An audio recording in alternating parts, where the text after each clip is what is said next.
All right, hey folks, let me know when you can hear, let me know when you can see, let me know when things make a modicum of sense.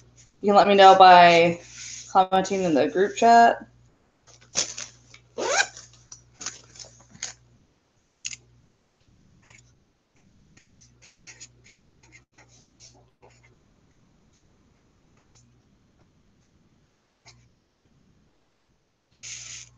Ooh, that's not what we want. That is upsetting. Ooh. Settings maybe.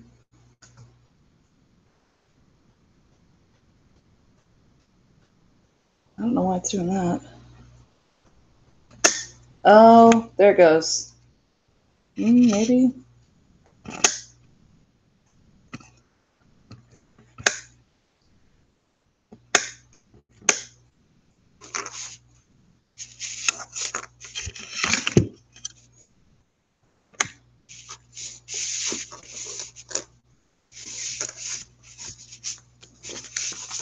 Well, I can't see any. This is so interesting. Let's see what you guys are saying.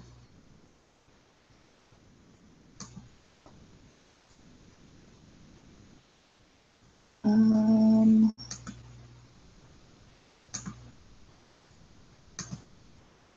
goodness. Things are happening. Hold on, folks. Let's get this party slightly better started here.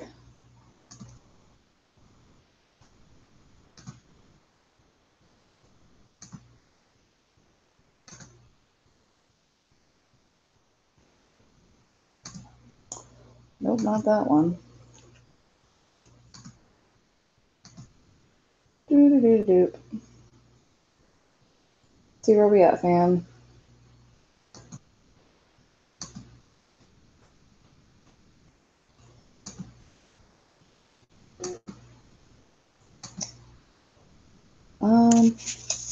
Flip it back. Okay, hold on. Flip it over to the right and focus. Like you guys are telling me the things.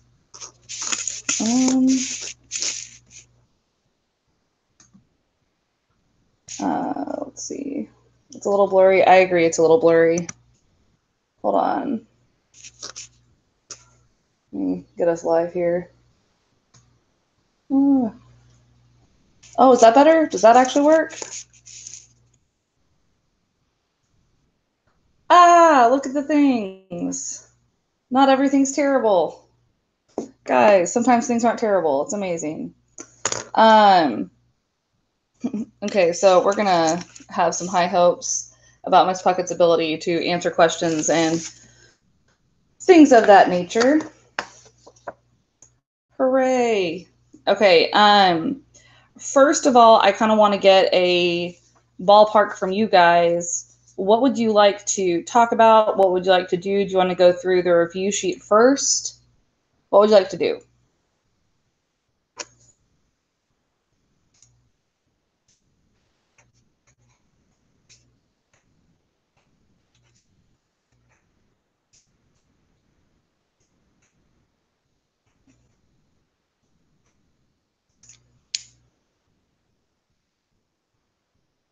Review sheet first. I'm seeing review sheet, review sheet, review sheet. Oh, lots of review sheets. Ah, alas, humans. Alas. Okay, let me be honest with you guys. I have not done the review sheet yet, so this will be my first time to do it. I have looked at it and I know where the answers are, but there you go. So you guys are gonna have to help me out some. All right, for starters, just like you guys haven't done your homework yet, I haven't done my homework yet. Hashtag sometimes on basic.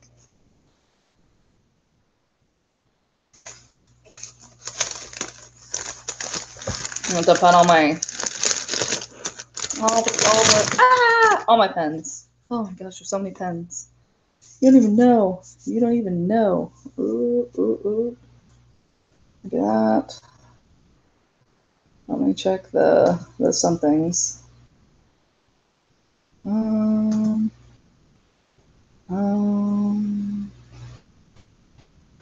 Okay, there we go. Okay, Cole, same number of questions that there are on just about every test. Someone else could answer that question. I would love it. Okay, so for starters, we're going to start with vocabulary. So I want to start with the definitions, because I like reading the definitions first, because I feel like that helps me know what's going on. So for starters, South African laws that physically separated races. So this was, we're thinking about it, we're thinking about it. Anybody got it? Way to go, the person who said 50, that's correct. Anybody have the answer to this one? There's a slight delay, so there's that. I need to tell this thing to stop auto-focusing because it's kind of ruining my life here. Apartheid, very good. All right, so answer this one is A. Ethnicities have the right to govern themselves. Now, I will say this. This is one that we didn't exactly talk about in these terms, but when we're looking at excellent to Camilla, Della, Liz, and Allie, if your name isn't your screen name thing, I don't know how to give you credit for your answers, so you don't get the shout outs. So you tell me what your name is, I'll try to remember it throughout the live stream. So this one, that's right, Della, is self-determination. And guys, there's going to be times on tests, on things and stuff, that it won't, we may have not talked about the item before, but when you see the words govern themselves, self, or self here, I'm not saying this always works, but in this instance it does. So we're going to put a B there.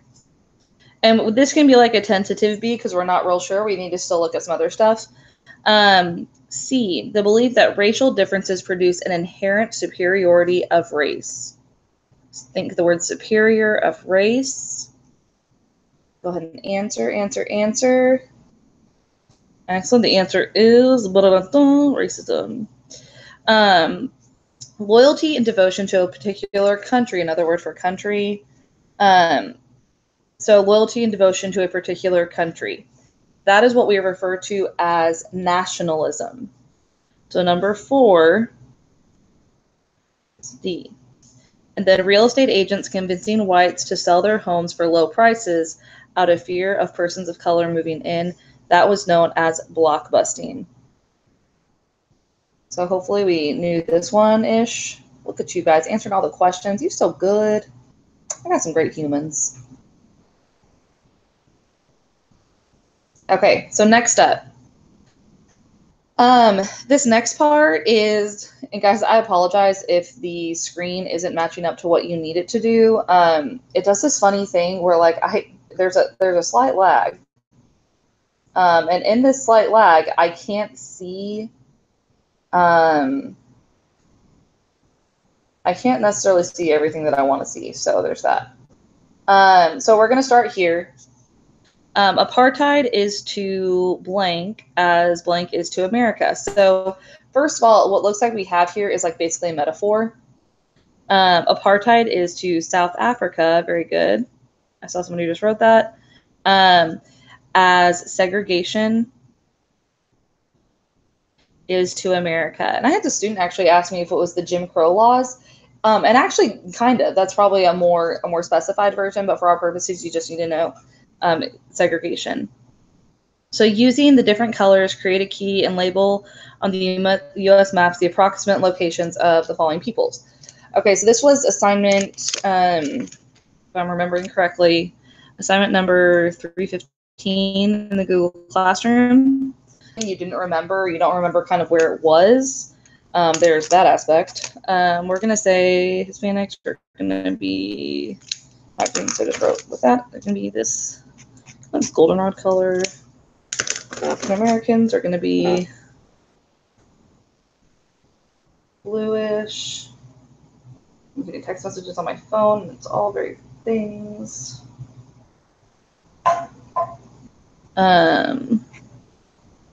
Some Asian Americans as pink. Native Americans as orange. They'll be green because we're farther away from that other green color. And then white Americans will be purple. Look at all the things, folks. Just look at them. Okay, so all my Africans are blue. That's African Americans. To be fair, they're not exactly accurate. Okay, so when we're looking at approximate locations, Hispanics, Latino, Latinas, they tend to be in the southwest area down here. We should have had them kind of in the southwestern part of the United States. And guys, this is all very just like ish. Here's about where they are. African Americans are in the southeastern region largely, and then kind of in some, they're clustered in some kind of big cities in the northeast. The primary location is in the southeast. Let's see. 20 is winning. There you go.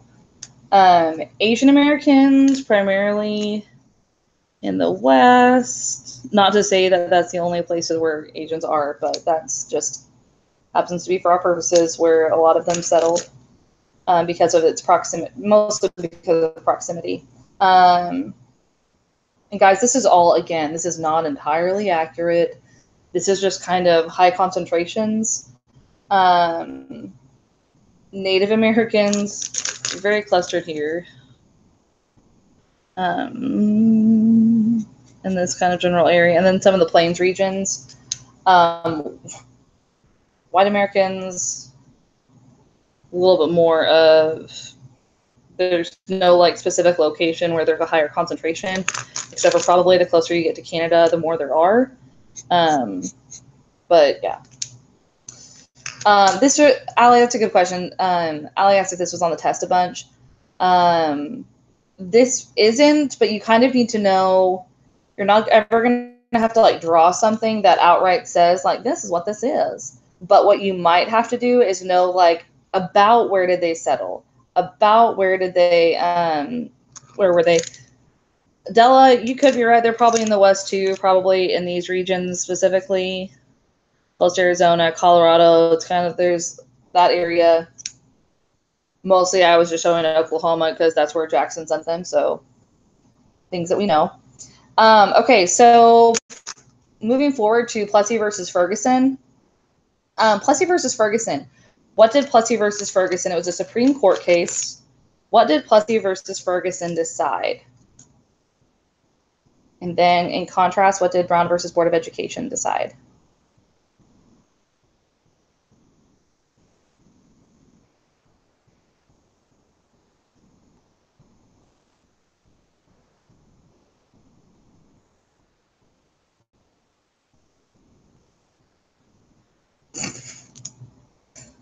Cole wrote desperate but equal. Not quite. Close.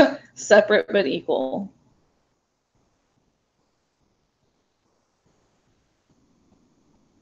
Plessy versus Ferguson said separate but equal is okay.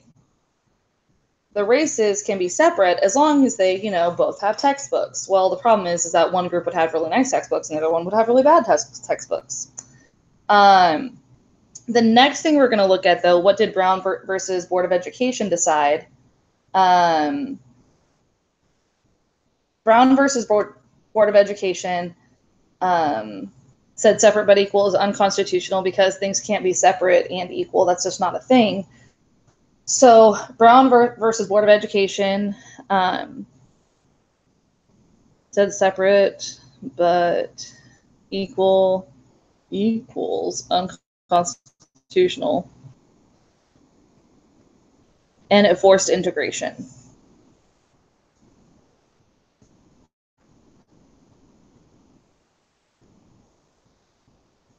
Okay, so it looks like we kind of know this part. We're going to be moving down to, moving down to Sri Lanka.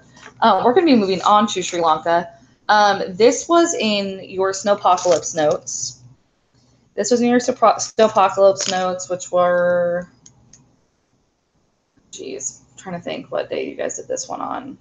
I think you guys did this on this was assignment number 316 in the Google Classroom.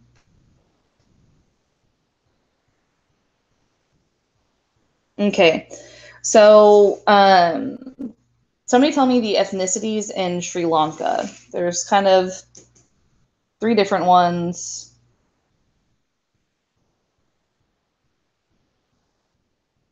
Two big ones specifically.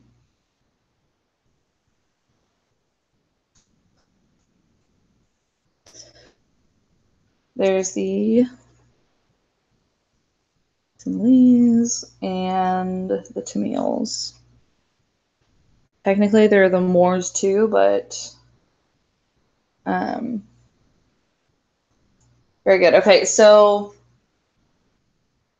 can you guys tell me why they're fighting? And y'all remember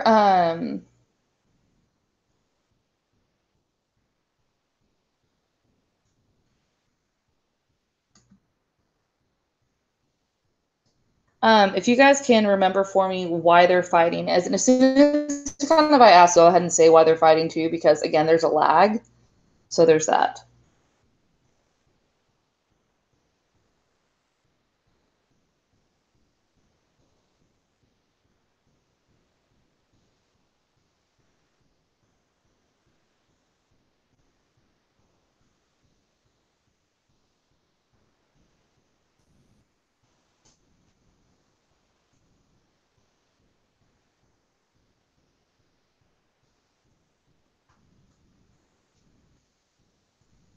Okay, it doesn't look like anybody knows this one, and we're kind of just sitting here in blank space. So,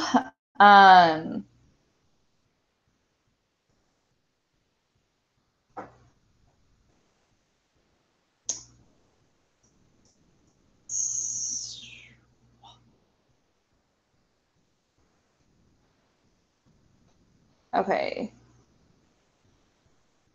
Okay, so we have the Sinhalese, who are Buddhist, and the Tamils are Hindu. And that is a perfect way to describe it, Sydney. The Sinhalese are larger and have more government power than they, in fact, make up about 74% of Sri Lanka. And so they control the government. They control the government, and there's a lot of. I say they control the government. They control the government, the military, most of the commerce, which means most of the economy, and they're basically trying to push out the Tamils. The Tamils feel that they're suffering discrimination at the hands of the Sinhalese-dominated government. The long war between them ended in 2009 with the defeat of the Tamils. And basically, the Tamils fear that the future of Sri Lanka as a multinational state is jeopardized. Because it basically makes Sinhala the sole official language of Sri Lanka and Buddhism the official religion. So Tamils feel like they're being kind of persecuted. The Sinhalese are in power in Sri Lanka. Again, it has to do with different ethnicities that are fighting. Yes, basically you guys have this. Basically, the Sinhalese control the government. The Tamils are a small group. They make about 16% of the population. And there was this civil war between the two. It ends in 2009. And when it ends, the Sinhalese win. And they maintain their power.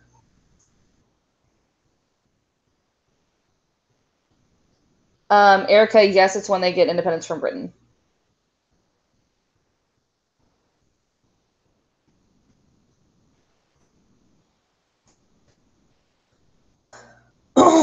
Because they get independence from Britain in whatever year it is that happens. In 48. Okay, so next. I mean, there are 50 questions, Liz. I mean, what is a lot? Next, we're going to look at Yugoslavia. Yugoslavia, there's a lot going down in Yugoslavia. So, oh goodness. Somebody tell me a little bit about Yugoslavia. What are the ethnicities? What are the problems? give me some updates on what you guys think.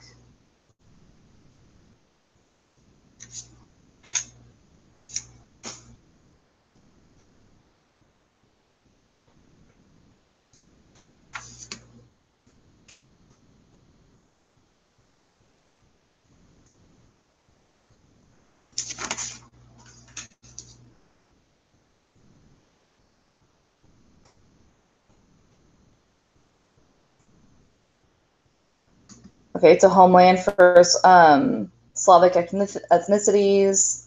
It's a mess. Keto dies. Oh yeah, something like that. Okay.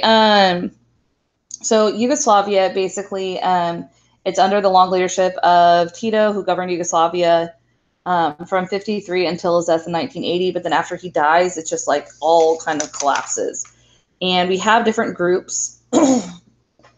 It asks you for ethnicities. And the thing is, there's just so many of them. A big part of it are the Bosnians.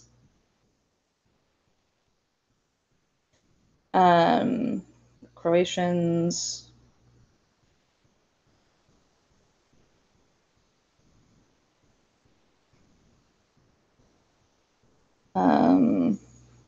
Montenegro, Kosovo, Macedonia. There's a whole lot of things that happen.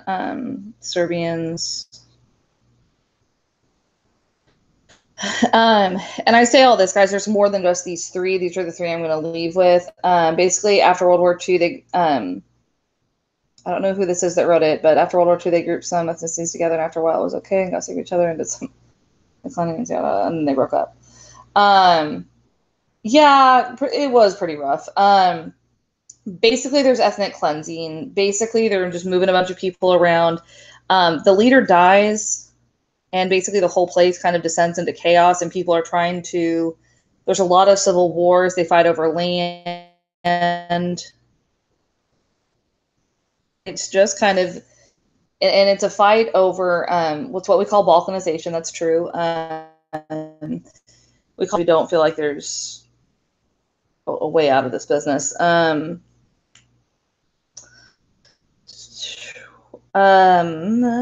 to figure out my words. Sorry, guys. I haven't had my caffeine this afternoon, so it's a little bit of a struggle bus. There's more fighting after they broke up. There's some ethnic cleansing going on. They're trying to move people to where they have more like nation states. It's just a problem. Largely, you have to know the Yugoslavia. It's hard to say like specifically what it is because there is so much happening. Does anyone have any last words on that one before we move on? Probably by the time you have your last words, I'll have already moved on, but that doesn't change the fact that you should definitely have words if you have them.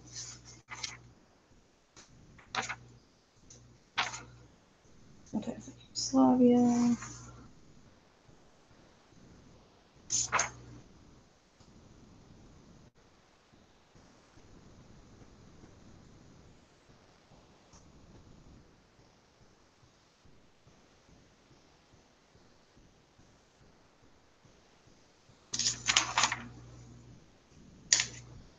And guys, you should know that.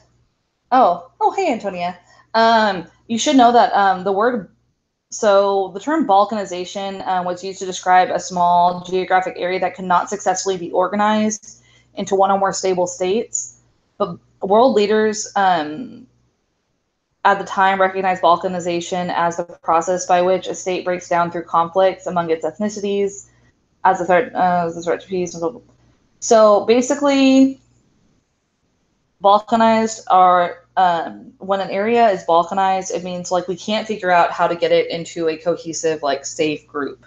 In y'all's textbook, when it talks about specifically about Yugoslavia, it goes through Yugoslavia, and then it talks about genocide. It talks about ethnic cleansing. Sudan. So basically, in Sudan, there's an issue. There's issues in Sudan, obviously. Can you guys tell me what that is? Balkanization, Liz, is basically land stuff that can't be organized into political states safely. I say stuff, land that can't be organized safely. I just burped a little bit. It was a bit of a struggle.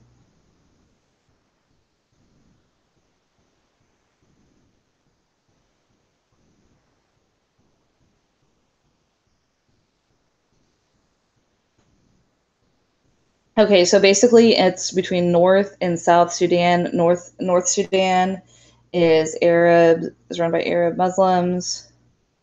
They control the government.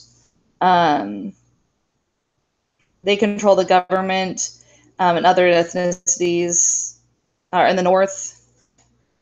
And then basically there's Black Christians and animist ethnicities resisted the government attempts to convert the country from a multi-ethnic society to one nationality tied to a Muslim tradition.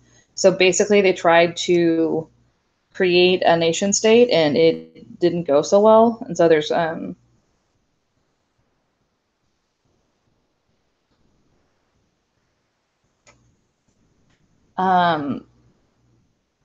it's pretty ugly and hideous, and basically they're just fighting for control.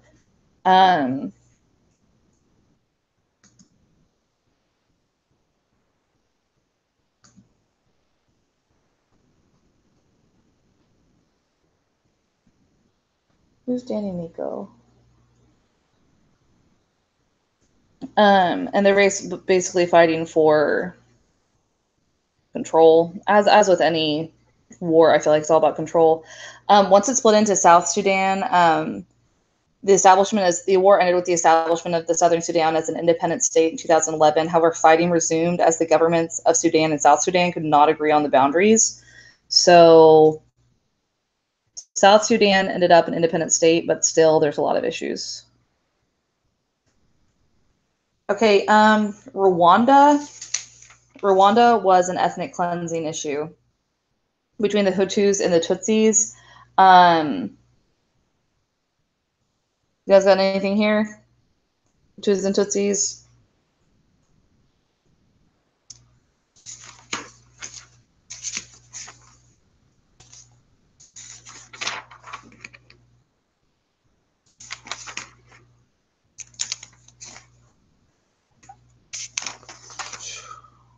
This probably makes it prettier. Essentially, with the Hutus and the Tutsis,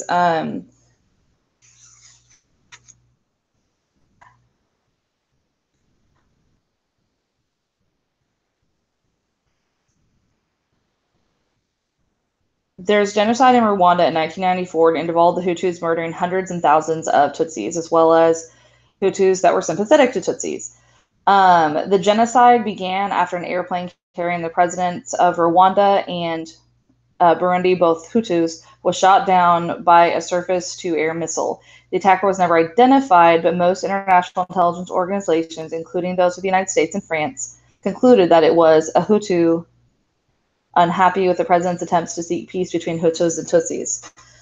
So the Hutus constituted a majority of the population of Rwanda historically, but Tutsis controlled the kingdom of Rwanda for several hundred years and turned the Hutus into basically their serfs, which means they worked the land, and Tutsis were underrepresented and they revolted. Yes. Tutsi ethnic cleansing. It was the Tutsi's ethnic cleansing of Hutus. Basically, when Rwanda becomes independent, Hutus gained power and undertook. Actually, okay, so the Hutus, so switch it around, Antonia, because the Hutus gained power and undertook ethnic cleansing and genocide against the Tutsis, many of whom fled to neighboring Uganda. The descendants of the ethnically cleansed Tutsis invaded Rwanda in 1990.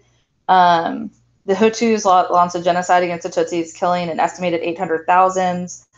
The Hutu genocide ended after 3 months with Tutsis gaining control of the country. 2 million Hutu fled to neighboring countries in the ethnic cleansing that followed the Tutsi victory. So it was really, lots of things were happening. Hutus did not win. Originally, they won kind of the initial thing, but then as of modern history, the Tutsis are still in power and the Hutus are fleeing. Basically, yes, Erica, it was because the colonizers gave most of the power to the Tutsis. Agree. Agree, Jack. Okay. Can we just talk about that one?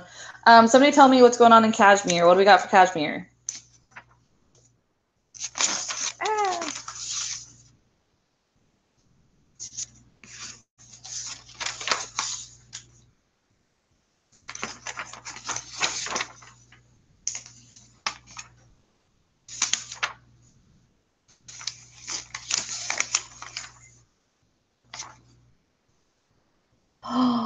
Dylan Taylor. Oh my goodness. Dude, it's so good to see you. It makes me so happy you're here.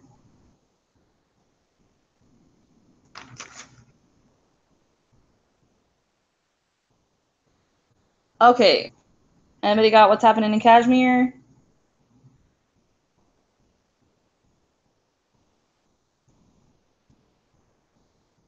Perfect location between countries.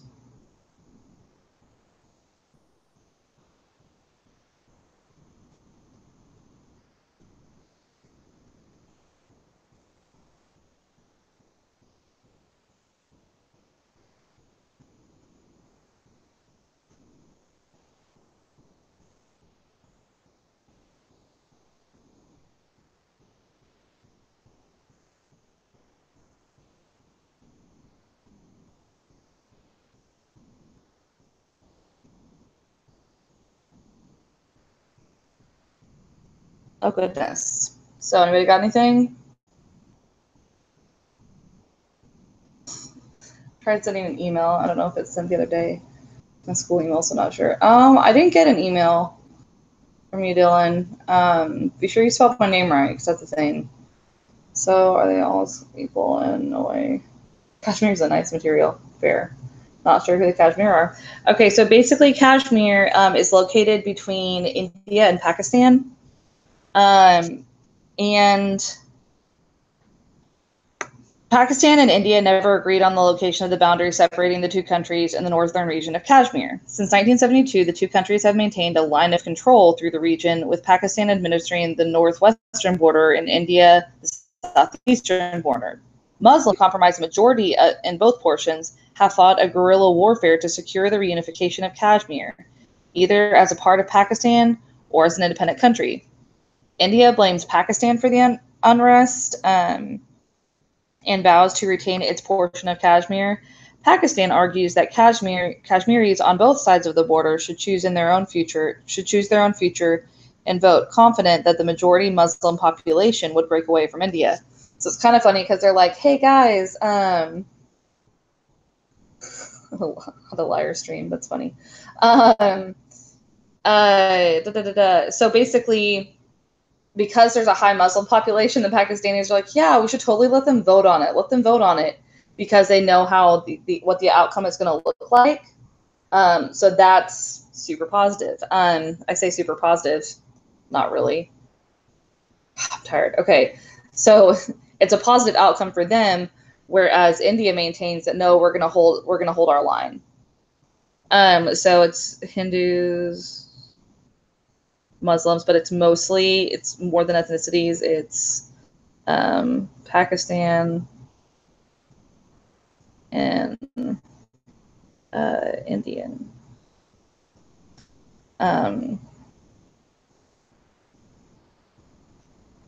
Never drew a proper boundary, we should say. Okay. All right. So what was the triangular trade? What are some examples of things that would be traded on each leg of the journey?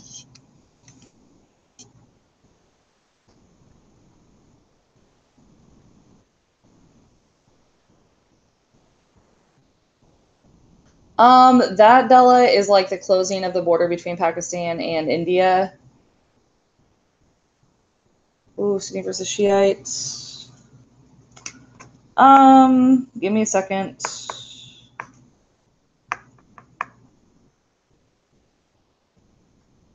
It was Muslim versus Hindus. There's issues with Sikhs as well within India, but this is primarily other things. I hate technology. I just want to type Gandhi's name. That's fair. It's the wrong way to spell it, but that's the way I always spell it because I always get confused. The transatlantic slave trade, and they traded slaves, rum, and other stuff. Okay, so essentially, like, I'm trying to do the things. It's triangular trade is also known as the transatlantic trade. And it was between the Americas,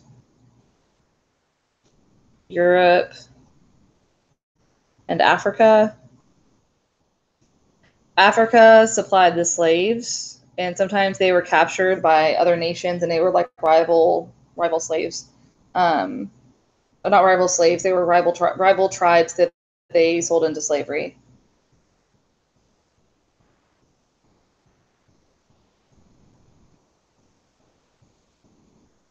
Oh, Dylan, we miss you. Okay, who's Danny? I don't know if you've already said your name, but there's that. Furnished goods. Okay, so that's part of mercantilism. The Americas are going to provide. So Europe is going to provide manufactured goods, though furnished goods. I'm hearing. So that could be like cloth. And then the Americas supplies like molasses, the rum and stuff. Okay. Give me 1 second to double check something, you guys. Don't break everything. Everything's wrong. It's fine. I'm fine. Everything's fine.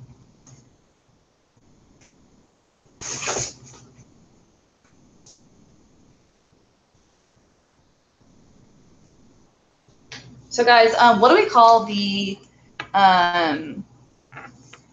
word that I'm looking for is, what do we call the islands that are between North America and South America?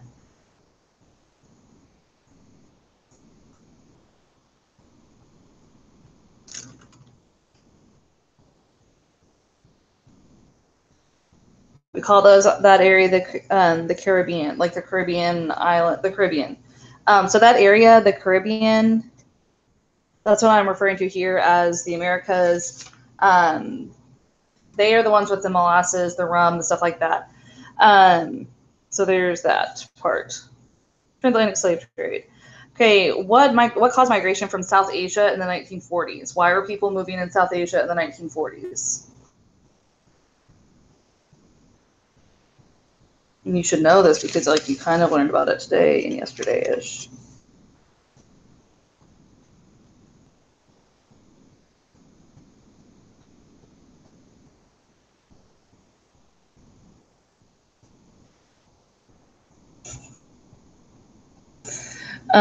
What caused migration from South Asia in the 1940s? Well, part of the issue that caused that migration was separation of religious groups.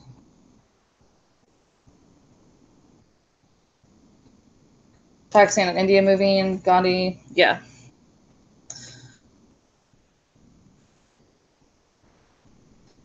So yeah, think Muslims and Hindus in India was this as an example.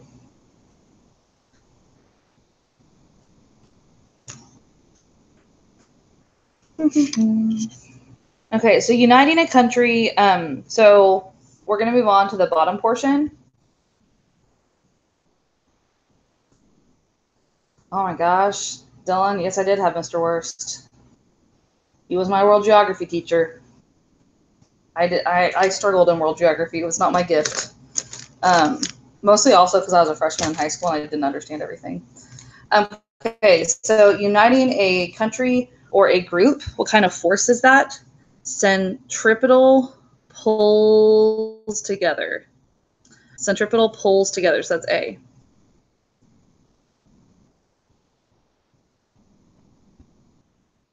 Oh my gosh, Dylan, we had the same teacher. That's crazy. So trying to do things. A more powerful group attempts to forcibly remove a less powerful group in order to make the region homogeneous, which means like the same.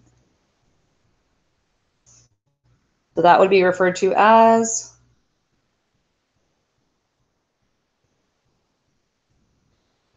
ethnic cleansing.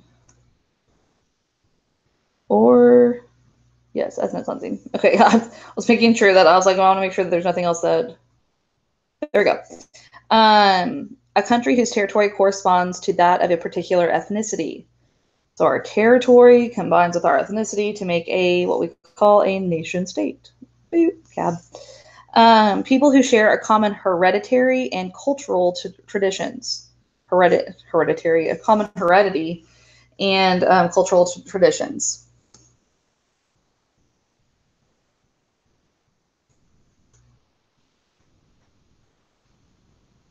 That would be, because it talks about culture, that's an ethnicity. A race are a group of people with a common ancestor. Ooh, ooh. All right, Dylan. Happy you're going to resend the email. Good. Look at you guys answering the questions right. You're making me happy.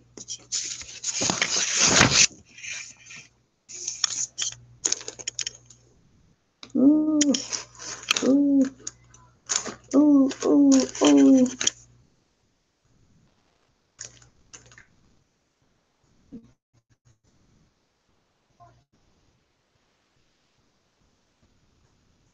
Okay, I'm going to autofocus this. Okay, so when we're going through and doing the matching here, I'm actually going to grab some water so that I don't die of all the thirst. So right now, guys, I want you to be sure that you've answered these questions. Are there any questions you have so far?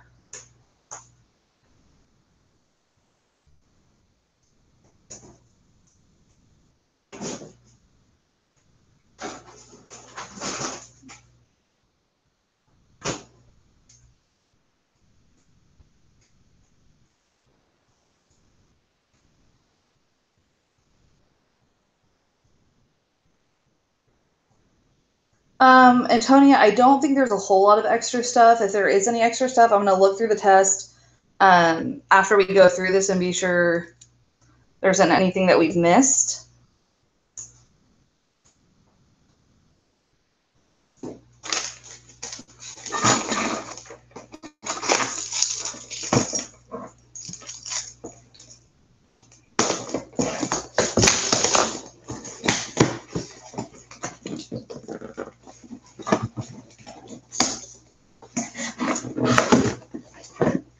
Opening up boxes and things, it's also loud.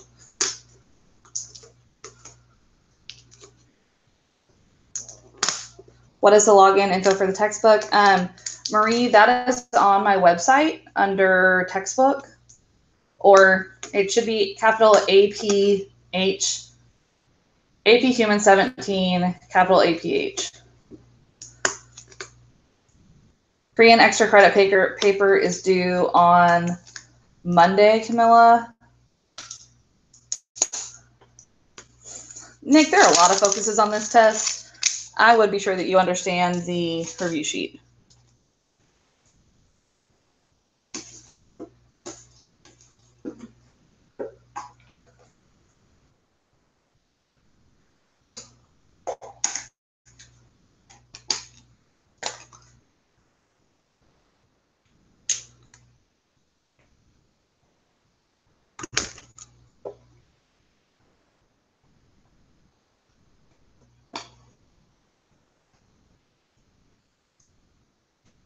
Is there anybody else present who's just not answering questions, but you're here and you want us to know that you're around? Okay. Hold on, guys. I'm coming back in a second. Any other questions before we continue? Oh.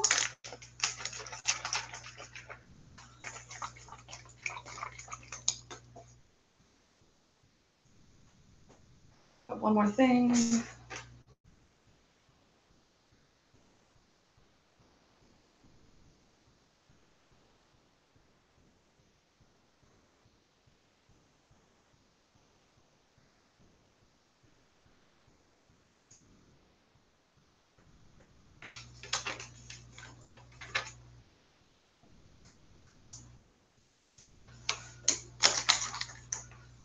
Okay, all the things. I know. I just laminated the dopest thing. I'm excited to see it. I don't know if we're going to see it, but I would be excited too. Yes, intermission. Get your snacks. We'll be back in a moment.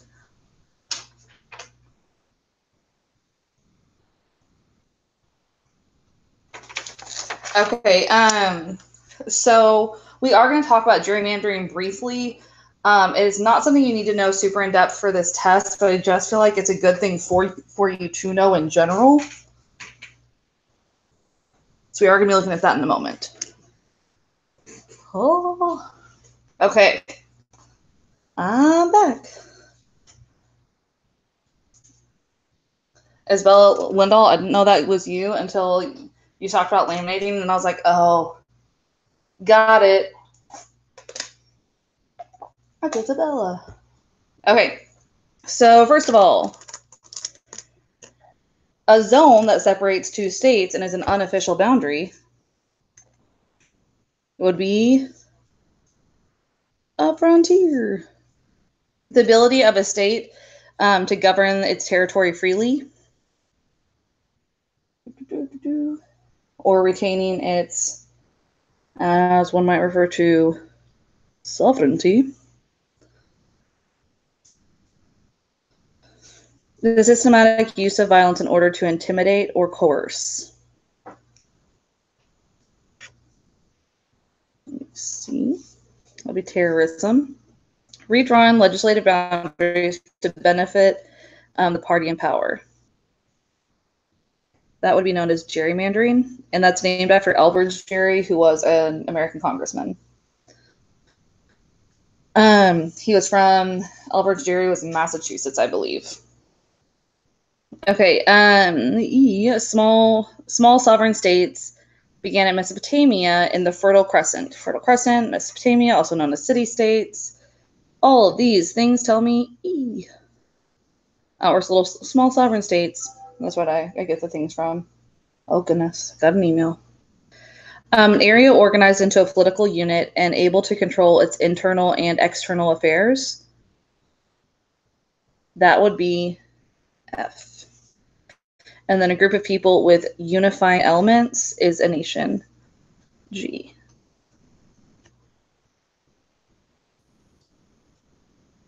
And so, for instance, we've said it before, why do some people consider Korea one nation? Why do some consider it two? So, essentially, what we see Korea as is it's one nation. Some people see it as two nations because you have North and South Korea, but some would say it has two states.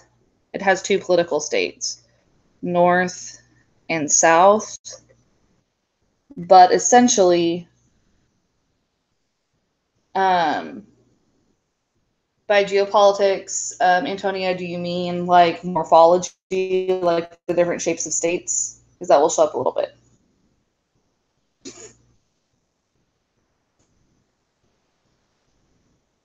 But we generally consider Korea one nation, two states.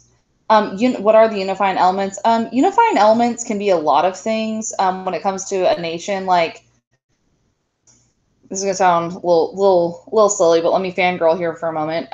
For instance, Taylor Swift refers to her fans as Taylor Nation. She's like, oh, come to the Taylor Nation because we're all unified in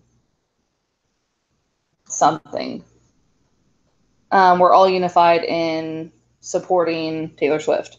And so that kind of, we call that Taylor Nation. So a nation for Koreans, for North and South Korea, they are all Koreans, in one nation, but there's two states because they're governed by two separate people, basically.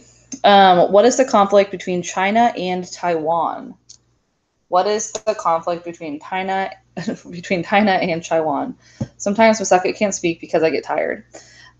Essentially, Taiwan believes that they are an independent state. China believes that they are not an independent state. And what else is happening there? Essentially, China used to be controlled by the nationalists. Then the communists came in.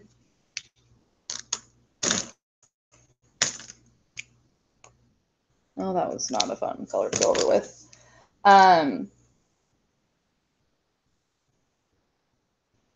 Yes, Antonia.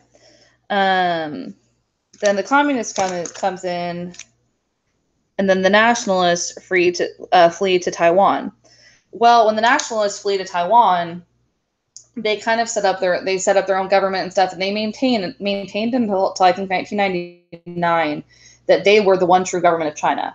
Well, the UN recognizes Beijing as the capital of China, communist or not.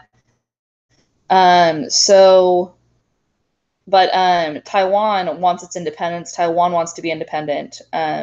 Both Taiwan and China have relationships with the United States as separate entities, but China still considers Taiwan a part of their country. They still see Taiwan as a part of China. Any questions about that?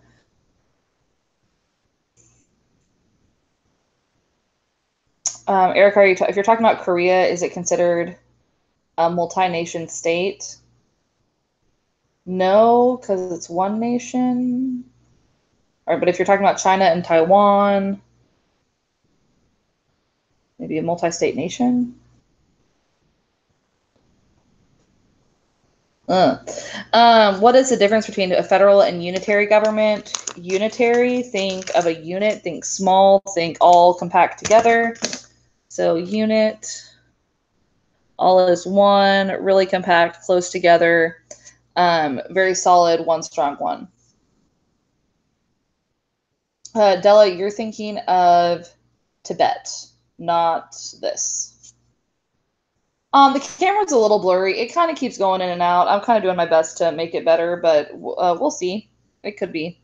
I might need to clean it before our next thing. Federal is split into different states, or kind of to different, there's like maybe a unifying government, but there's also, it's broken down by power. Like stair steps, or I think you guys learned it in 7th grade, some of you, as a cake, like the different layers. That's a really good cake. I'm super good at drawing. What type of countries would benefit from federal? This is ones with this would be like a state with diverse states. Oh my goodness, I cannot talk. Who benefits is diverse states. Unitary, from unitary is homogenous states, where it's mostly, everyone's kind of mostly the same, living that same life. What are the problems of landlocked states? It's super not fine now. It's like kind of bizarre. What are the problems of most landlocked states? There's lots of problems that follow landlocked states around in their lives. It's harder for them to get access to things just because they are at the mercy of the people around them. Yes, and Antonio, you're right. It's diverse. Federal is good for diverse, many nationalities, many ethnicities. Problems. What are the problems with landlocked states? Basically, they have to rely on all their outlying states for help. Where are most landlocked states? The most landlocked states are in Africa.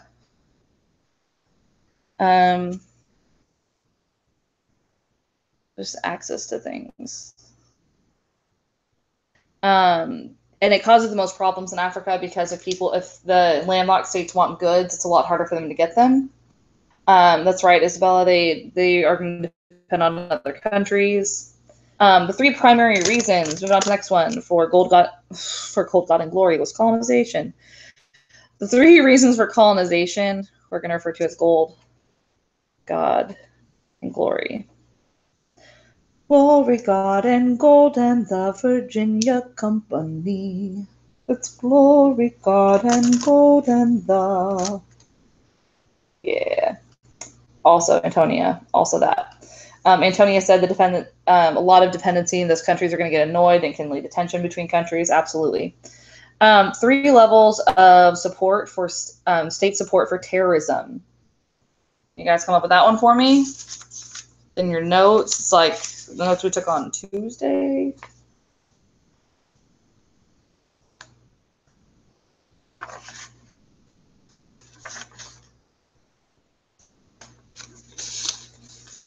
So if you didn't know, a few of those ways are by providing like a haven or providing sanctuary, by harboring them, as we might say.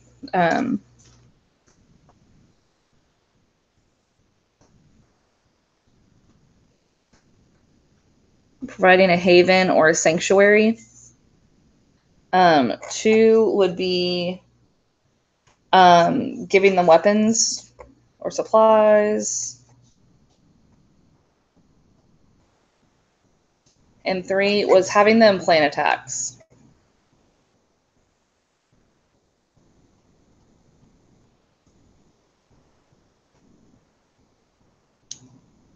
Very good, Tori. Oh, welcome.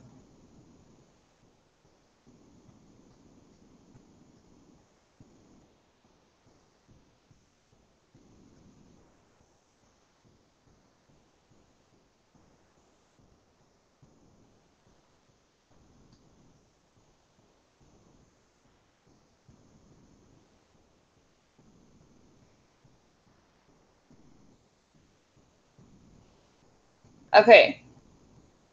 Next, match each shape of state or boundary with its description and example. Yes. How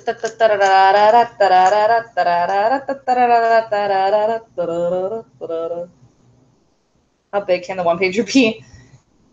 You know, Isabella, ideally it's, just one page, 8.5 by 11. But, if you want to make it on something awesome, you do you, boo. I'm gonna let you have fun with it. You do what's fun for you. Do what's cool for you. Okay. So shape of state, boundary, the description, the examples. What do you guys want to do first? Oh, maybe I thought that was special, and then it's not. Oh, there it goes. That's better.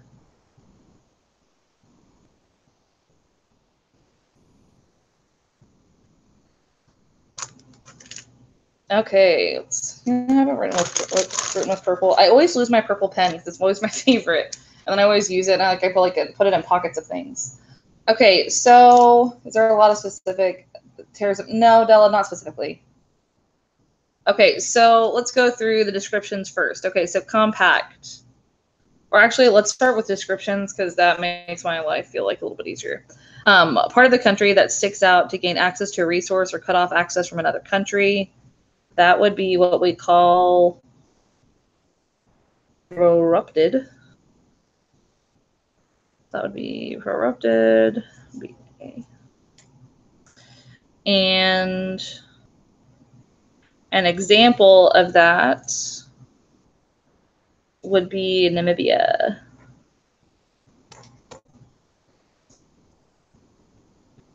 Let us hope that Miss Puckett isn't being silly and forgetting things or doing things wrong. The most efficient shape, and kind of the shape that I feel like everything's always positive for, meaning if it's like, it's good for this, it actually helps a lot with this. This is really positive. It's usually compact state. An example of a compact state, like the one you guys did in your textbook, was our Kenya. Geometric. What am I talking about? A country within another country. A country within another, a country within another country would be like,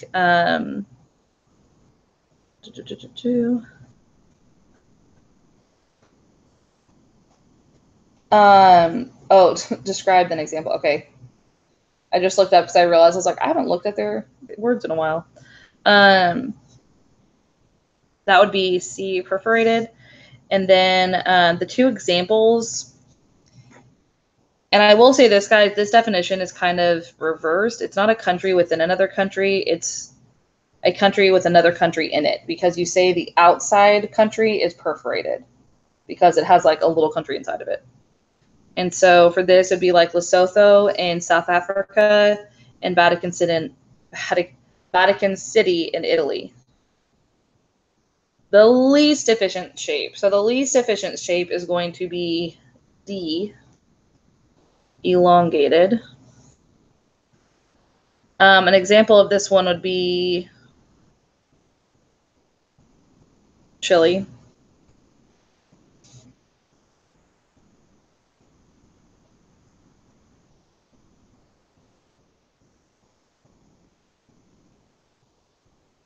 And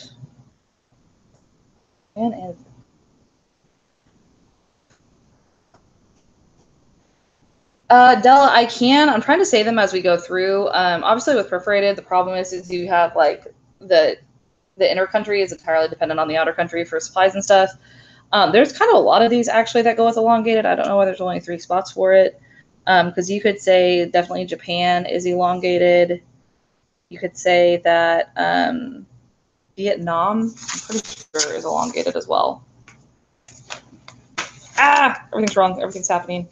Oh, not everything's happening correctly. Yikes, me.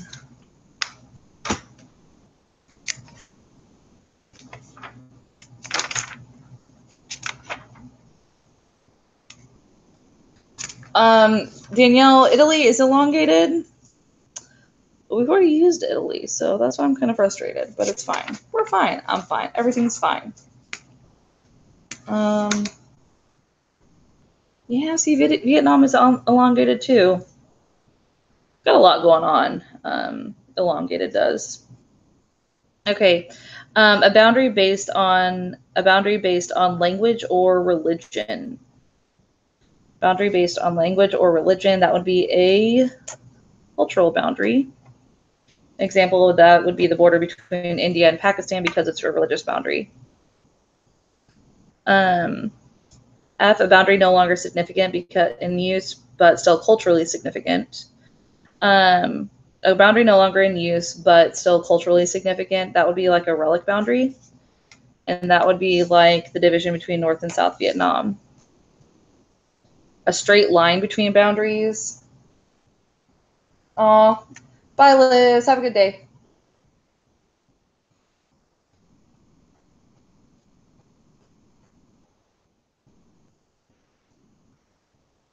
Straight line boundaries, that would be like geometric. An example of that would be the U.S.-Canada border. The U.S.-Canada border is mostly geometric, but I mean, there are some national parts. There's some, I say natural parts. Like there's some physical attributes, such as like the Great Lakes. The Great Lakes also add to that border. What am I doing right now? Goes there. Okay. And then lastly, a country broken up by land or water or broken into pieces. That would be fragmented. An example is definitely the United States. Definitely Japan. And I mean, you could argue for a few of these.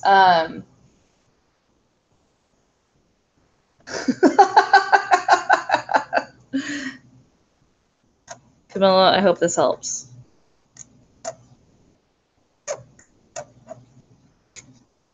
I don't know why I was doing it. I kind of noticed I was doing it, and I was like, oh, look, it's a thing. It's happening. Okay, is that making our lives better? Whew.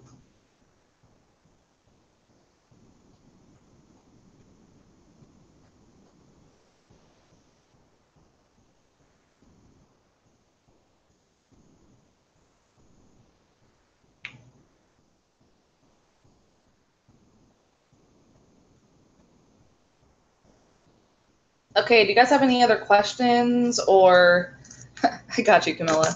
Anybody else have any other questions or concerns? I'm gonna look through. Oh. Do you guys want to know like an example of gerrymandering?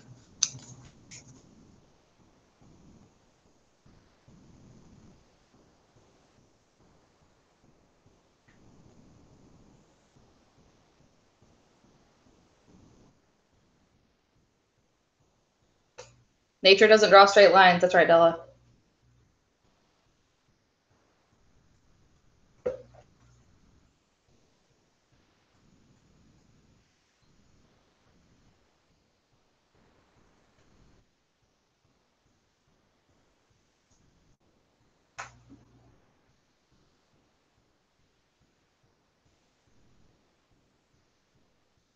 Okay, so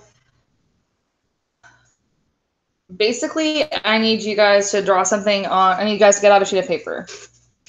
Like you're kind of confused on the Sri Lanka stuff. It's in your textbook, chapter 7, lesson 3. And also assignment number 315. There's actually a whole little bit where you can read the notes and stuff. It's exactly in there. If it has, this is Japan, it's long. It's not going to say if it's elongated or fragmented. It's probably going to say which of the following is elongated or which of the following is fragmented. Generally, it's not going to put you in that situation because it's allowed to be elongated and fragmented. They're allowed to be multiple things. Okay, so on your paper, I need you to do one thing 3 times. Okay. So you're going to go, we're going to do a 4x8 cube, or not cube, a rectangle. That wouldn't be a cube because Miss Puckett's good at things. And we're going to say that it's we're going to do political parties. And so it is important to me that as we're doing this, we're knowing that this is not about any particular, but that both political parties do this. This is not all on one, it's not all on the other. And our example is going to include both political parties. Redistricting for their benefit. Does everyone understand the things and the stuff that we're about to do? Tori, there will be stuff on the things. I'm gonna come up with questions to ask after I do the test fair. So we're gonna go 1, 2, 3, 4, 5, 6, 7, 8. You see that? If you can't, I'm gonna look at the things. We need to lower it some. Okay. So we're gonna have 2, 3, 4. 1, 2, 3, 4. 1, 2, 3, 4. 1.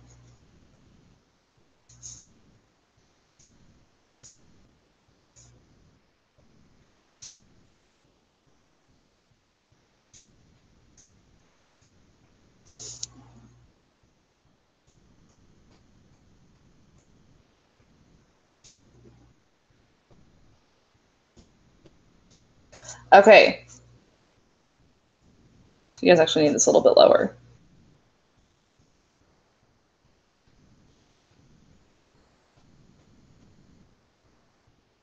Oh man. You're probably getting real frustrated because you can't read this.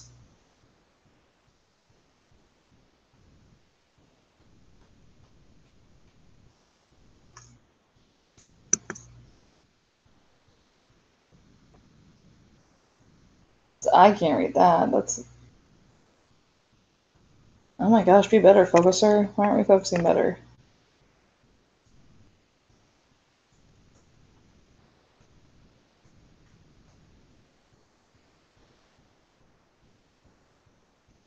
This is tragic.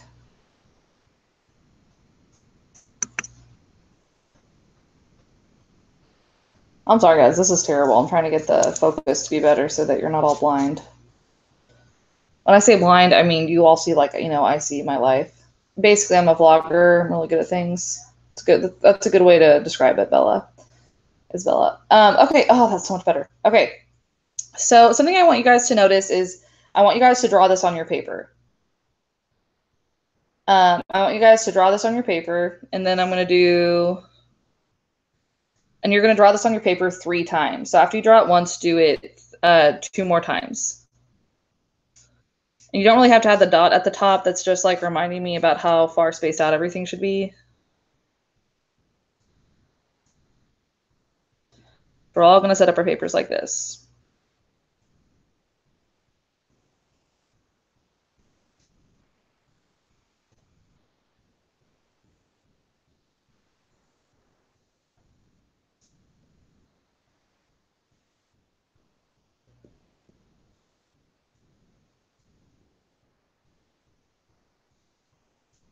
Okay. So I got this activity from another teacher, and they sent it to me today, and I was like, ooh, this is cool. So I wanted to show it to you guys. So basically, in a perfect world, in scenario one, basically, there are no gerrymandered districts. In scenario one, I'm going to show you guys the paper. We actually have our gerrymandered districts there. In scenario one, there are a grand total of 32 voters. There's 32 voters, and there are 16 Democrats and 16 Republicans. When we draw out the, man, you guys are really frustrated because I didn't move that down for a second.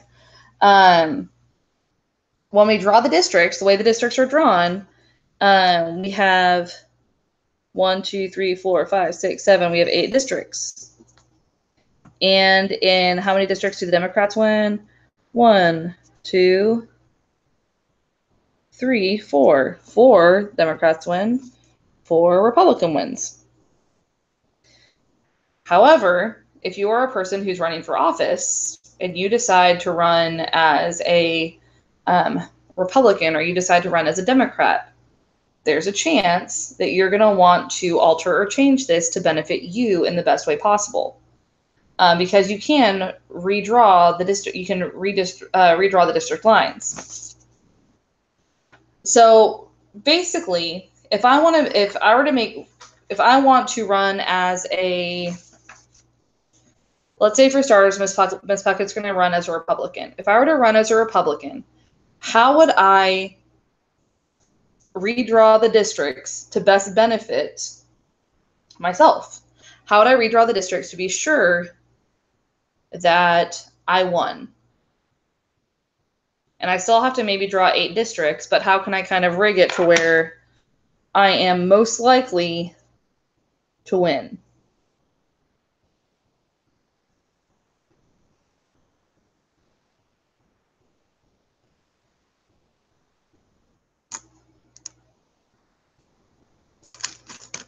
Are you guys all like drawing your things? Everyone stop talking. It's sad.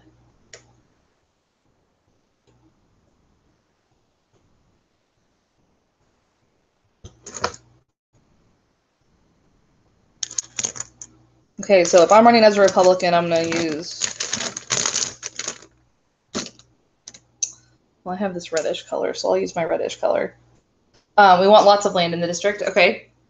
So we want that district to have lots of land. We want that district to take over the most. So I may redraw lines to benefit me and say, you know, I want one here that looks like this. I'm going to try to put all of the Democrats in one district or in their own districts. There's a reason that I do this.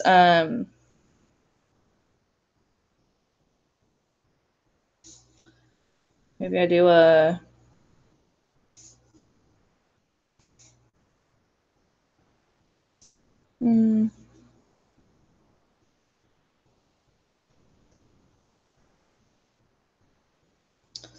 I don't think how else to do this.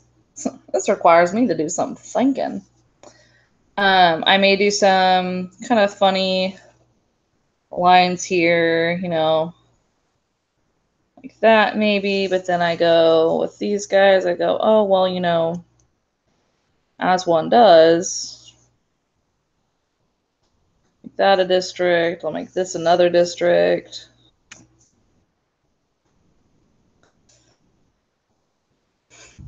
I'm not saying this is perfect, folks, but you know, we do the best we can. And then I'll look at this little like smattering of things.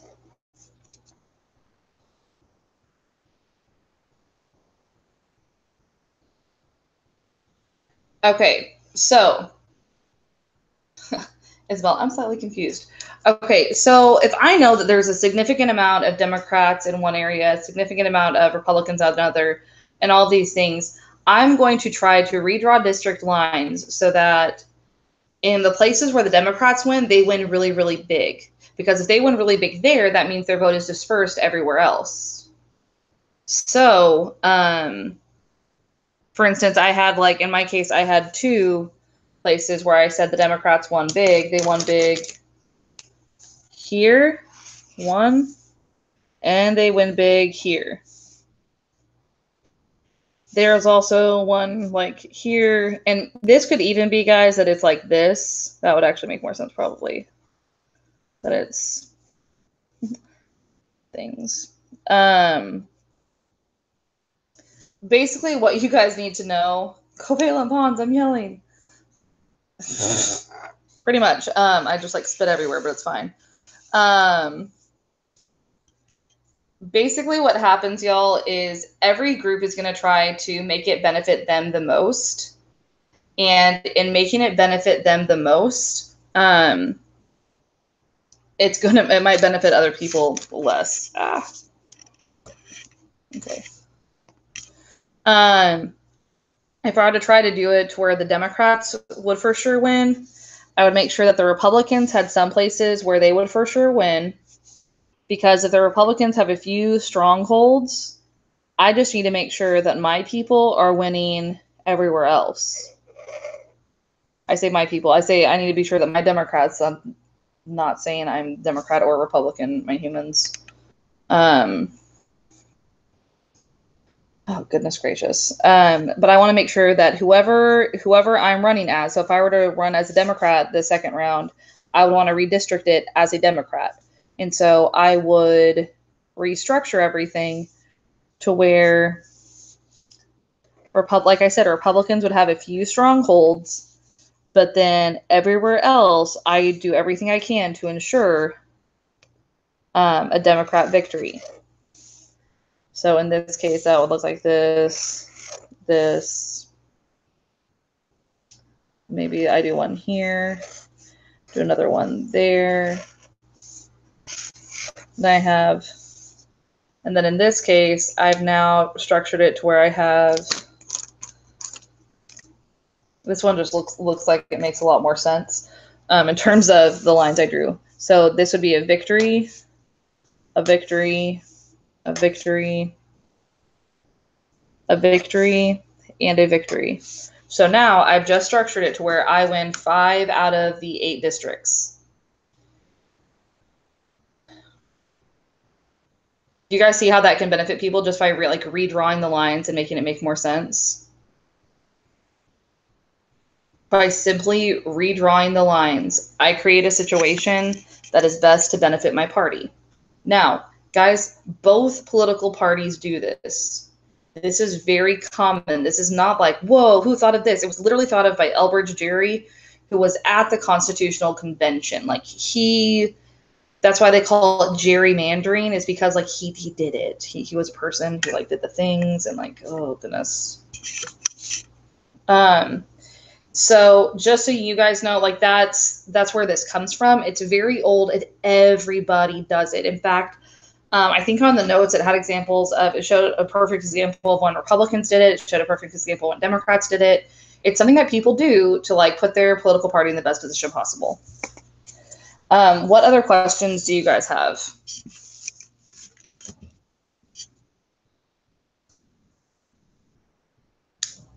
Yes, I'll make sure that Republicans are at least half or more of each district. Will the full thing be uploaded tonight? Yes, it will. Is it good or bad? You know, it's not perfect. It's definitely like it feels corrupt. It feels corrupt, but it's not against the law. I don't think. It's not uncommon, but it is something that happens. Is the outcome the outcome is positive for whatever political party is in power.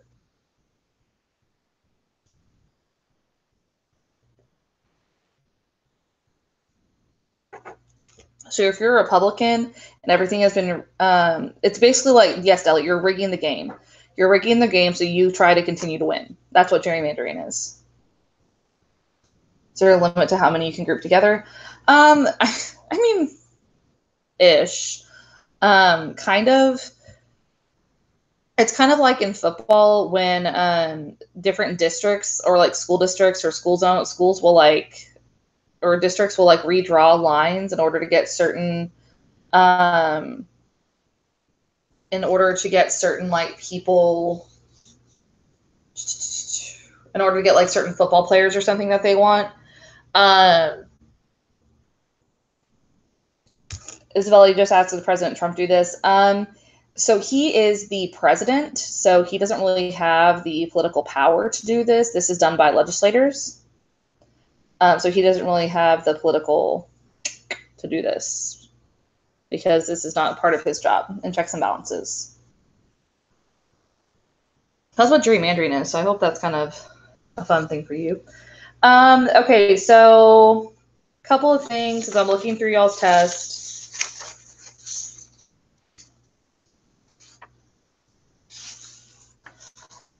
Erica, the UN more focused on economy or politics. It's more focused on politics, but it will help in economies that are like really tragic. But it's definitely more focused in politics. Okay, Della, what you need to know, real simply, because Della's saying I'm still super confused. Gerrymandering. Wait, can you draw out and explain the ethnic conflict? Okay, ethnic conflicts, Della, they are what they are. If you want to know more, my suggestion, because I could be here all day with those. So with those, if you want to look it up online, use your textbook, chapter 7. If you want to look at the old PowerPoints and stuff that we did, it's assignment number, part of it is in 353. Assignment 315 had ethnic conflicts in it. And your textbook, chapter 7, has ethnic conflicts. Erica, Heartland and Rimland theory are something we're going to actually discuss later, but I do appreciate that you know what those are. Heartland theory and Rimland theory have to do with who holds power in the world. You do not need to know this for your test. I believe the Heartland theory says that whoever controls Eurasia controls the world. Rimland theory says whoever controls the outskirts of the heartland, of the outskirts of Eurasia, win the day. That's pretty much what it is. And Della, the UN. So the UN is basically like a supranational. It's like a supranational powerhouse, kind of. It's like the big. It's like where all the countries go to play, and try to get their political agenda passed, or help for their country, or support for their country. It's where they're trying to get the things for their country that their country needs. It's made up of different organizations. There is like a military group. They're called the peacekeepers, like military, the UN peacekeeping crew, and they even have like oh my gosh, what do they have? They have like robin's egg blue helmets. It's very interesting. Guys, I saw that you said it's blurry. I know it's blurry, and like every time I fix it, it's like, look, we fixed it. I'm like, did you though? It feels like a lie. Ah, there, it's fixed. Okay. What was I gonna tell you guys? The UN and the UN. UN, they have a military group. They try to prevent they try to prevent inhumane acts, kind of like they try to prevent / try to resolve issues where there's like ethnic cleansing or genocide or things like that. Another thing that they're going to do is they have like the International Criminal Justice thing, the ICJ, International Criminal Court or something like that.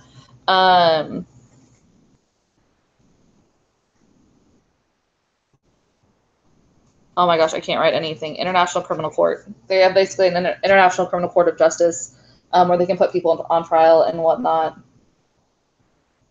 And basically the UN is kind of like a cooperative power that they do some economic things. They also help with like diseases, human trafficking, things like that. Like they try to help and prevent things. When there's a country that's in a lot of danger, they'll go in and help that country and try to stabilize it. But the UN is kind of more like a cooperative, more just like a cooperative group that's trying to work together for the betterment of the world, ideally. Do you guys remember what the largest landmass with no sovereignty is?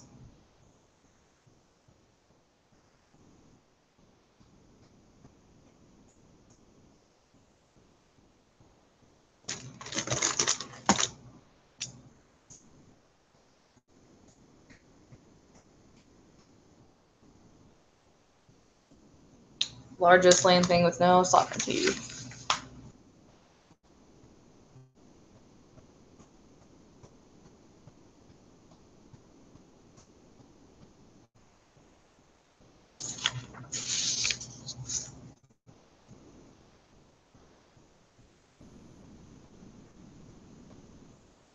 Antarctica, good job. I see it. I see it.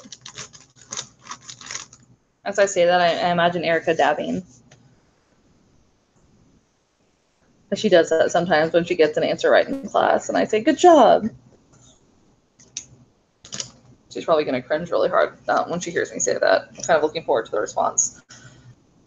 Antarctica, remember, it's founded, it's pretty much mainly for scientific purposes that it exists. No, please don't. Okay, what about, let's do the smallest colony in the world. The smallest colony in the world. The tiniest little colony in all the world.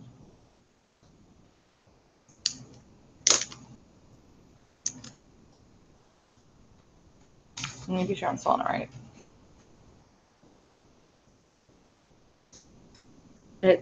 I'm probably saying it wrong. Quick, Karen.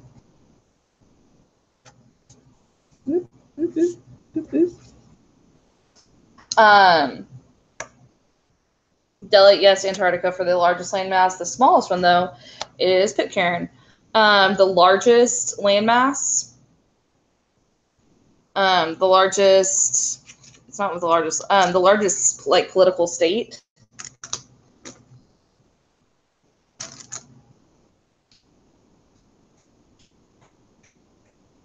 This is nowhere near what it looks like, but I'm, just living my best life. The largest is Russia. Can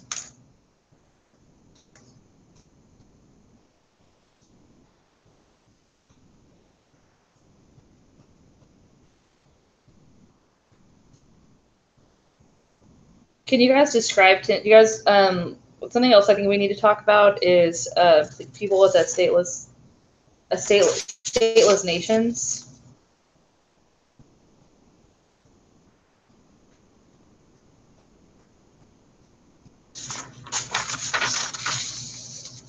What is the largest group of the stateless nation? Isabella, yes. Smallest is Vatican City. Do we have to know which political organizations reflect? I don't think so, Antonia. Yes, Ella, Puerto Rico's the biggest.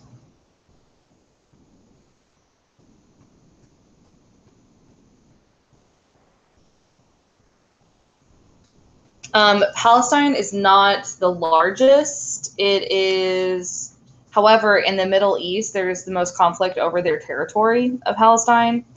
Palestinians that's their biggest fight.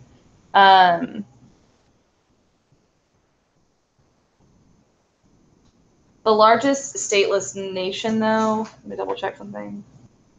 I felt like I saw something that it was like, ooh, that might trip them up. I want to be sure that.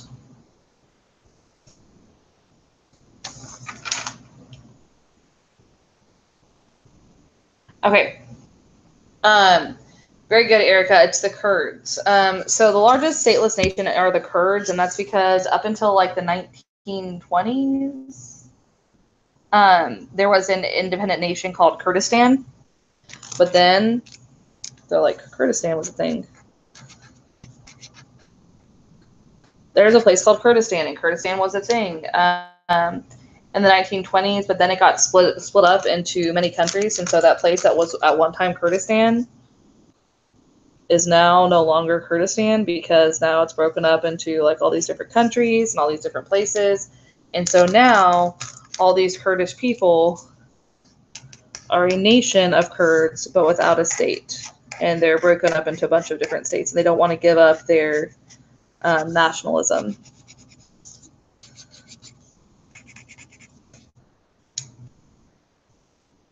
Palestinians also, though they have a great conflict in the Middle East, for sure, they are a stateless nation.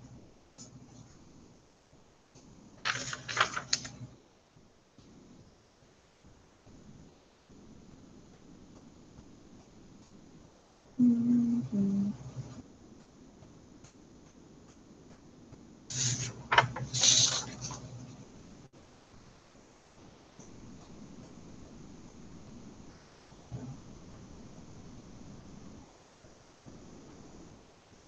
I'm still here, guys. I'm just like looking at the things.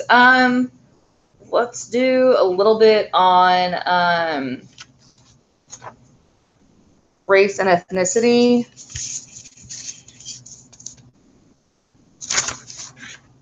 Let's do a little bit on race and ethnicity in terms of what's the difference between the two and what are some examples.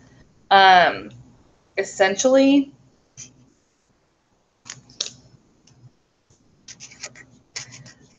race, like we said earlier, connotates some biological ancestor.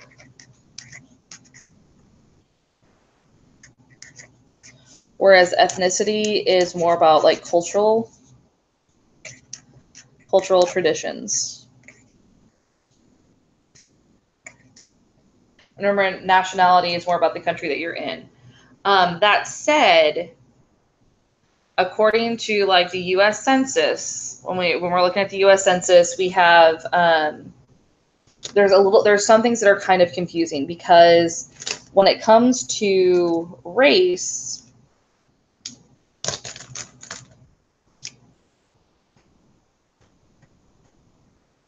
it'll say black, it'll say white. It can say, oh geez, everything's wrong. Hold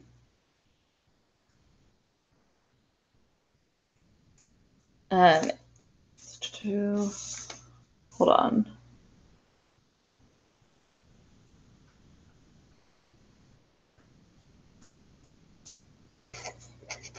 Samoan, you have Japanese.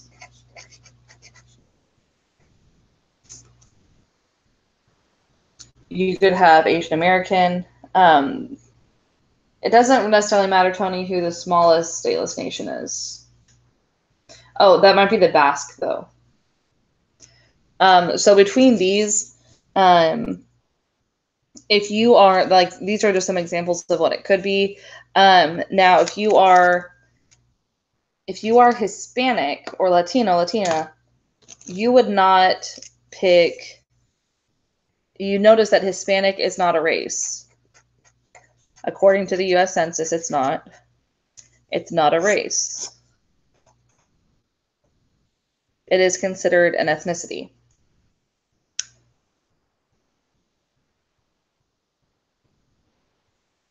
Gauge, they would be considered African American in their ethnicity. Their race would be white. Gage just asked, what if people from South Africa are born in America? They would be considered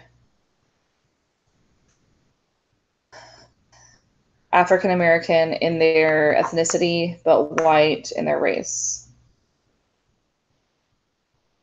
Okay, and so then for white, usually under white, there's like a caveat, and it'll say like white, Hispanic,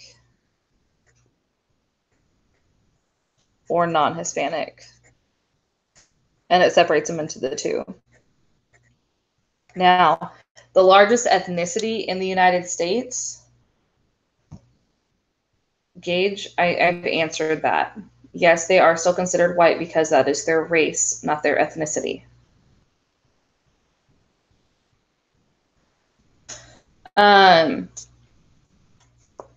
Yes, and there's still and so Latinas, they can pick black, white, or other, just kind of depending on how they self-identify, because technically race is self-identification with a group sharing a biological ancestor. So there's that. Now,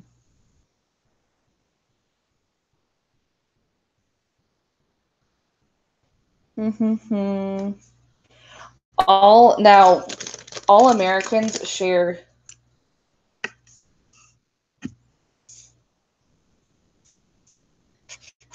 American is not considered an ethnicity or a race.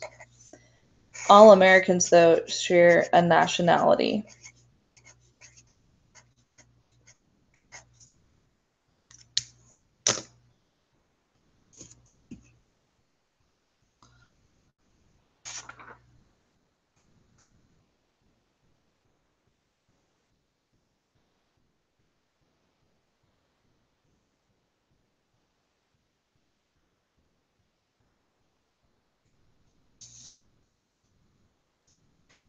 When we look at and again, guys, I know this part is confusing because it doesn't make a whole lot of sense. But when we're talking about Asian American is one of those rare things that it falls under both race and ethnicity. It's considered a race and an ethnicity. Clearly, our definitions of these are not super awesome.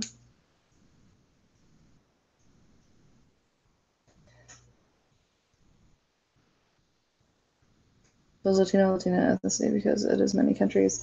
Yes. Yes, Stella. That cultural ancestry. Asian American is considered both an ethnicity and a race. And you guys can ask me why, but I'm really not 100% sure why, so I'm not going to put that out there for the world.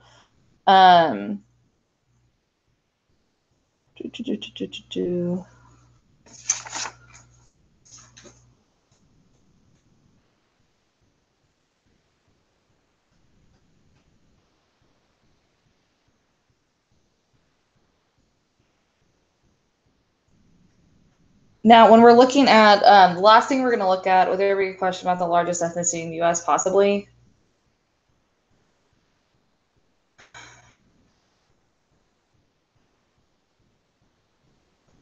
Danielle, some geography will be on the test. Isabella, examples of ethnicities. Examples of ethnicities you guys can find in your notes on 7.1 and 2. I'm not sure what assignment those are in the Google Classroom, but it's going to be somewhere just before maybe somewhere like near assignment like 312 maybe 316. I don't know, something like that. 316, 317, 318, something to that effect. Gage, I'm not answering those questions right now. Now is not the place for it. That's not going to be something that shows up on the test. But I appreciate your very curious mind. Examples of ethnicities, Isabella. Yes, an ethnicity could be Latin American, African American,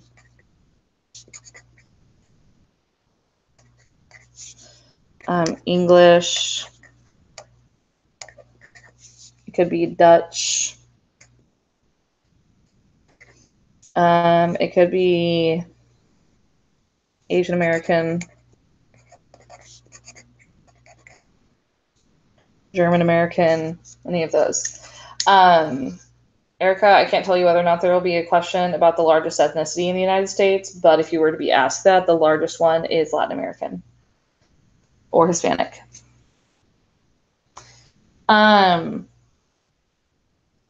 I want to talk to you guys a little bit about states before we cut this thing off, because I've officially been on here for a really long time. We're heading into almost 2 hours, which is kind of shocking, but it's fine. Last thing I want us to look at is states and things that have to do with states. Over the past half century, what's happened to the number of sovereign states in the world?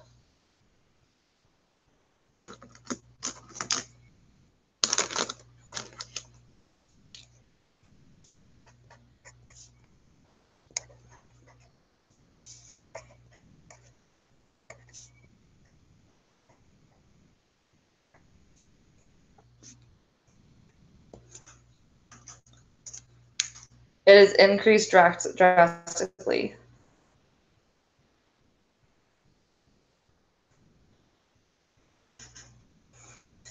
Okay, Erica, I believe that online it says German Americans are the largest, though, because you can still break down Latinos, Latinas, but we're looking at largest ethnicity that is not white racially. That makes sense. Danielle, yes, it has increased. It has increased, in fact, by over 100.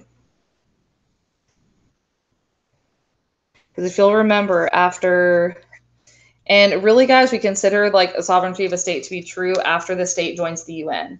And so when the UN first opened its doors, there was like 54 states, I want to say, and now there's 193, something to that effect. There's a lot though, which is cool. So that has increased significantly. And we didn't really get to talk much about microstates. We did not get to talk most about microstates. But basically, there's some extremely small states in the world, and most of them, a lot of them are islands. They're called microstates. They're pretty much all smaller than 1,000 kilometers. Many of the islands used to be former European colonies because they were so small. And however, there's not like a specific place where they're all located because they're located all over the world. Della, I'm not sure what you mean by there's more, right? There's more of what? Oh, there's more sovereignties in the world. Yes, that's sometimes I think there's a lag, so I get off task. Any other questions you guys have?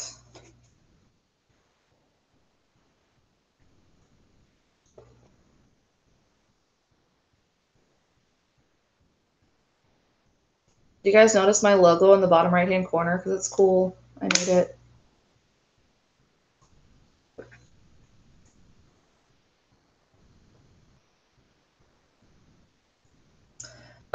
Gauge, I don't know if you have to give it specific examples of different types of states, but you should know examples of elongated, compact,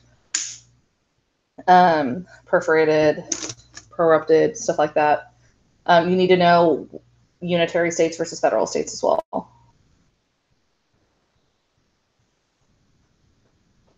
All right, guys, I'm going to peace out so I can have dinner and live my best life. Do you guys have any last questions? I'm going to stay on until 7:16, maybe 7:18. We'll see if I get hung up talking to you guys about something.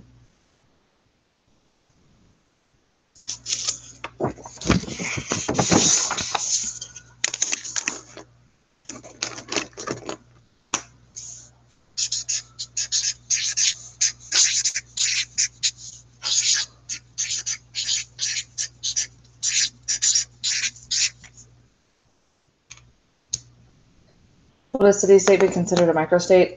No, Della, a city-state would be like ancient city-states, like Mesopotamia. Is Russia unitary because it's homogenous?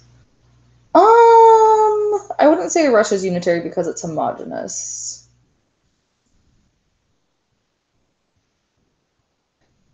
But like, Danielle, that's an excellent question that I do not know the answer to.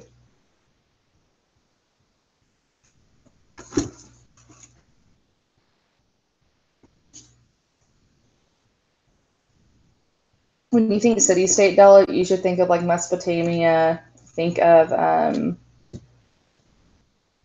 my goodness, I can't with my words. Think of Mesopotamia and like the Fertile Crescent.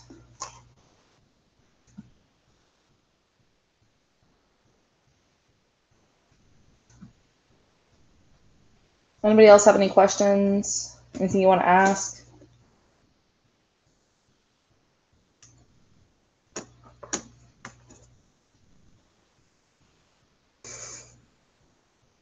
Tonya, there's never been any free response on the test. It's all multiple choice.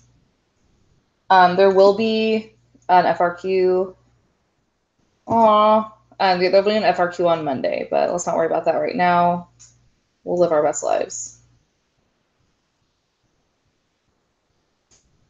Camilla, I'm glad you like it. I'm glad it was good.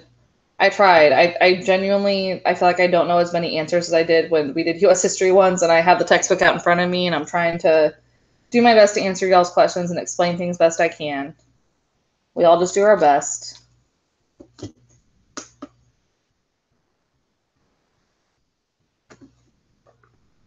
don't know if you guys can hear me drinking my water. It probably sounds awful. Any other questions? Antonio, with your double question marks, it's super aggressive. You can calm down with that. Nobody's commented on my really cool logo at the bottom of the screen. It says, Superfan Teacher, Aggie Puckett, hashtag branding, hashtag myself. Well, Google's branding themselves in the top left. I brand myself in the bottom right. And 14 of you that are still here are like, why are we still here? Why is she still talking? This is awkward. 30 seconds. Anything? Any last questions, folks?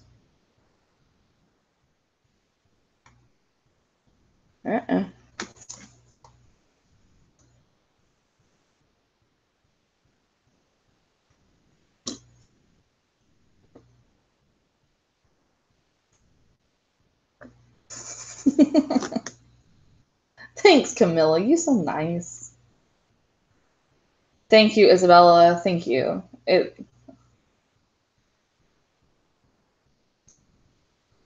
We are here because the last info we didn't think of that others did. Thank the Lord. Antonio, why are we thanking the Lord? What's oh, you guys are, I am left with so many questions. Danielle, I don't understand what you just said.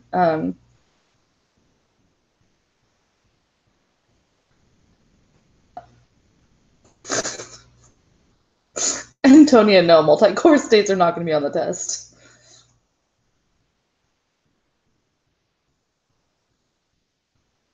Hashtag things I'm going to look up later. Because hashtag I'm the best sometimes. Also sometimes the worst.